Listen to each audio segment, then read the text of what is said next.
Ugh.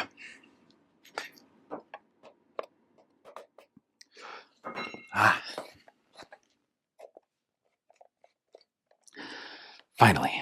Hey there, I'm Permanent DM, the creator of the game All My Die, and today's topic is about factions and how the culture of a faction can provide a powerful tool in the DM's toolbox.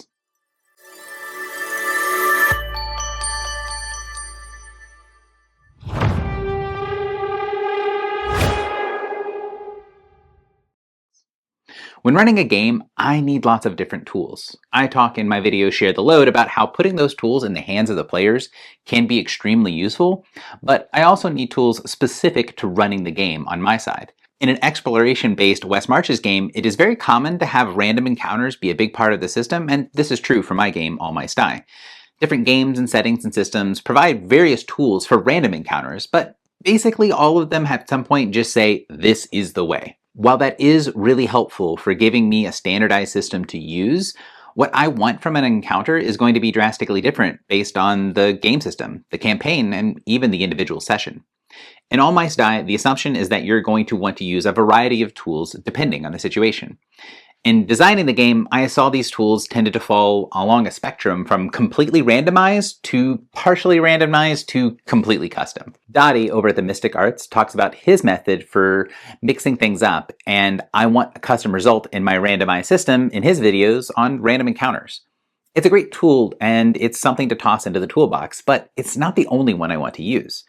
Populating the random encounters list with set-piece encounters with a strong core concept, a self-contained story, a trigger for a great event, a specific narrative connection for a faction, or even just a cool monster that you want to use can all be great. Those entries on the table are carefully crafted to express a scene or idea you have and put it before your players.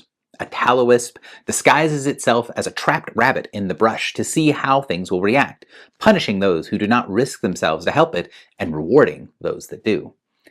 A pregnant shrew fleeing for her life has lost her husband and is trying desperately to find any safe haven in a dark and unforgiving world.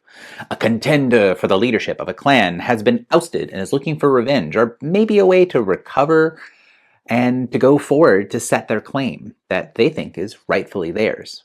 These events give you a way to put cool ideas into the table and see what happens when they roll up, or to set a scene, to present it to the players and just hit play. A good system will let you customize that scene and get it ready for the big show. However, making every single encounter have that level of prep and melodrama has two core problems. The first is, as a DM, it's just a lot of work. There are ways to mitigate it by having randomized generators and adventure seeds, using pre-made stuff that others have spent hundreds of hours on, or by writing them as more Mad Libs in specific scenes. But no matter how you go about it, it can be pretty exhausting to make everything this in-depth. And that leads to the second issue, which is that if every one of your encounters is chock full of hooks and melodrama and complexity, then it lowers the overall impact of those encounters. If everything is at maximum drama and meaning all the time, then that is now the baseline, and the moments where you don't meet that start to fall flat. When that happens, no matter how experienced we are or how much we prep and how much we want to do, it will happen. It will feel like a letdown. Okay, so those set-piece encounters are great, but we need more than just that one tool in our toolbox. What about the reverse, where it's just a random grouping of guys? 2d6 bandits, and maybe a little prompt about what they might be doing? Dottie's video goes into that pretty in-depth. This tool is very useful for planting on top of an idea, or bringing in an overall story when you just want to go and fight something. In All My Die, there's a concept of clearing the way, where parties go out ahead of a mission and try to look for things that might bother the group that's heading out for the big meeting or the dungeon delve in the distance, and make sure they can go out and find that trouble and shoot that trouble. Having stuff that you can roll up, feel good about fighting, and connect to the bigger picture as needed is really handy in those instances. This tool is also great for there's a war involving Faction X and Faction Y, and we want a bunch of those encounters together. There's a pre-built overall story. Having warbands or groupings of leaders and subtypes for a greater story where that has already been supplied by the narrative of the game can make the steps forward feel quick and easy. In the context of a West Marches game, allowing it to be quick and easy to roll up a themed encounter means it will lower the barrier for game masters to run those games, which then means more of those games get run. The easier it is to run the games that are on theme, the more games that get run on theme, the more it feels like that theme is present in the campaign. They feed into each other really easily. The All Mice Die playtest just finished with over 250 sessions run in just over a year, all by me, which meant I was forced to use these tools and found that there was a situation that I didn't have the right tool for the job. There would be times when I didn't feel inspired to develop a particular faction or culture or subplot and to make the set piece encounters for them. It wasn't fun for me. But I also disliked the lack of narrative and vibe cohesion when the players encountered that faction. They were kind of just what it looked like. A random assortment of people without any overall connection other than these are West River frogs because it says so on the tin.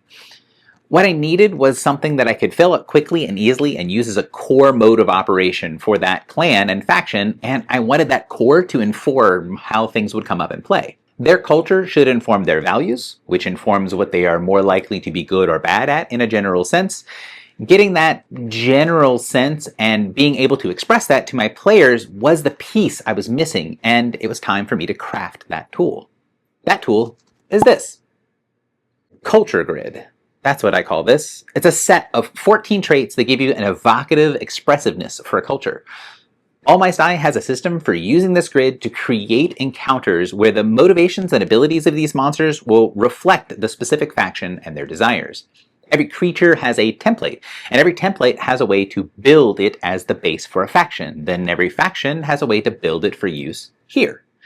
The templating tool also has a way to randomize the entries in case you want to build up or build off of something to spark your ideas a little bit better.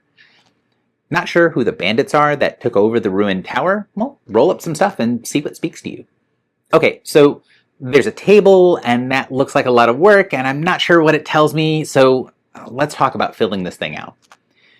There is a huge list of core concepts to pick from, or to roll on a table, or rules for creating your own, but let's focus on how we pick what goes where.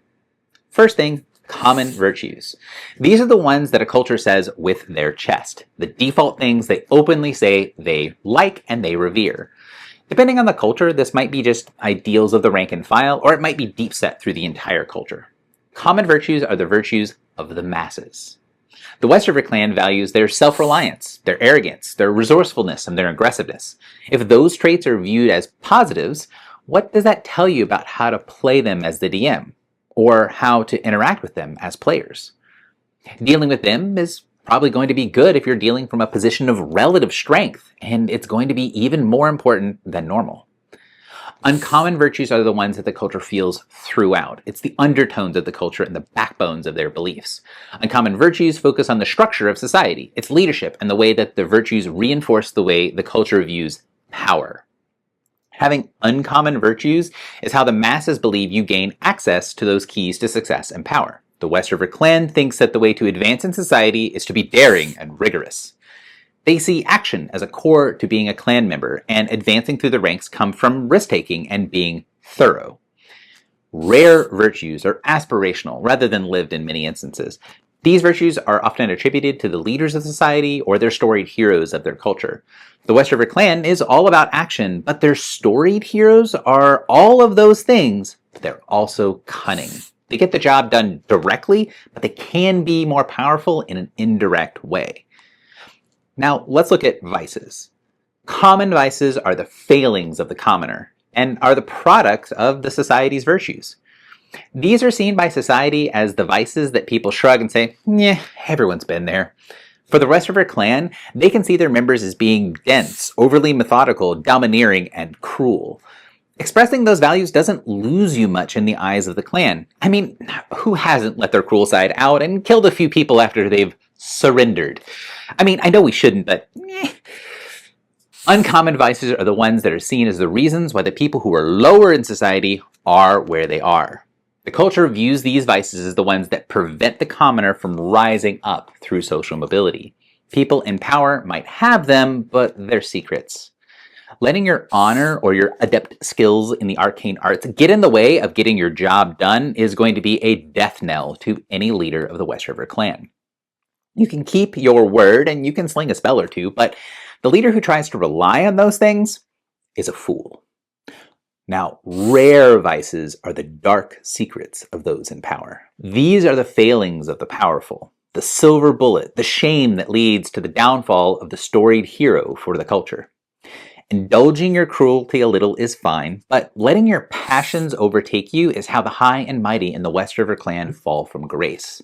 Emotions are seen as a fatal flaw.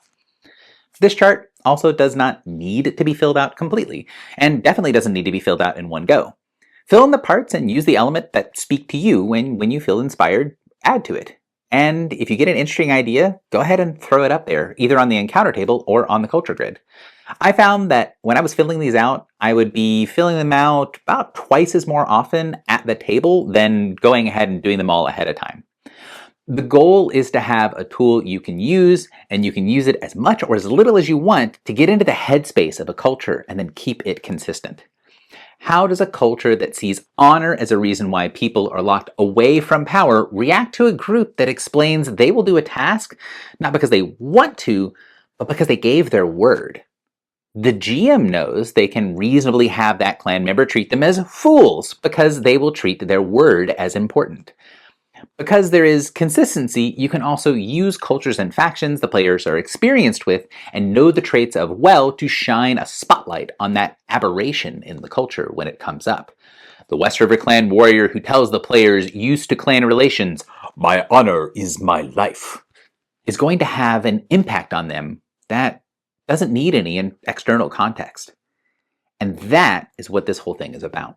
Giving a tool that I can build as I go, use as I need it, and gives me the vibes I need to build an encounter quickly without having to either write or memorize 1,000 words about a culture is peak. Knowing how the tool functions lets me quickly deploy it at the table and keep my world feeling like a fun place to explore. Now, if you want to explore more and you kind of like what I'm doing here, go ahead and hit like, subscribe, hit the bell button, and consider supporting me on Patreon if you want access to more cool stuff. My West Marches game, All My Sai, is launching on Kickstarter soon, so if you want to hear about that, there's a link in the description below, and you can keep the conversation going by joining the Discord server. Because, at the end of the day, West Marches is all about time. Thanks for watching.